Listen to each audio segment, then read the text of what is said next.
بحب احط الثومة زي ما هي هيك من غير ما افصفصها، من غير ما اسوي فيها اشي. بسم الله. شوية زيت زيتون لتحت. نحط الدجاج على الوجه. انا عندي بهارات دجاج مشكلة، البصل،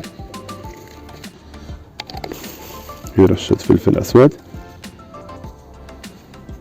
رشة ملح منيحة. هاي السماك.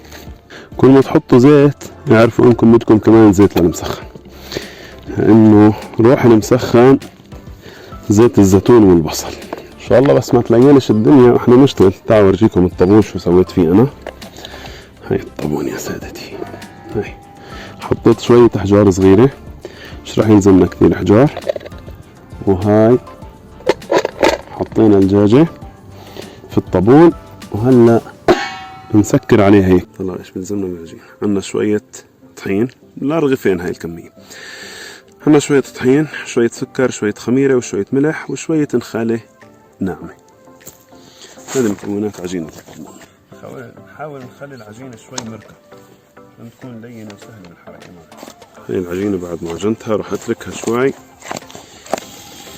هيك. لازم تخلوا النار عشان ما يتوسخش الدجاج وما يخربش من الدخنة.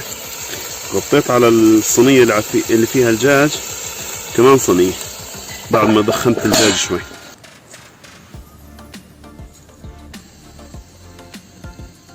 ياه ريحة الزيت مع ريحة البصل تكلكوش على الدجاجة مرفوعة مش راح تنحرق.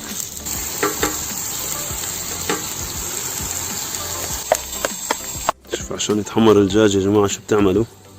بسم الله.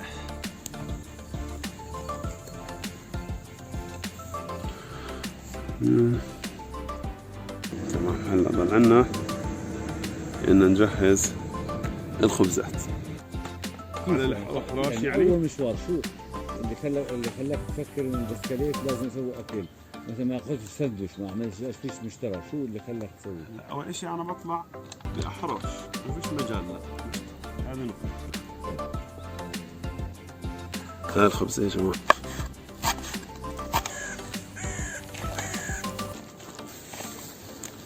هي اللوز، البقدونس، وسلامة روح الغنم.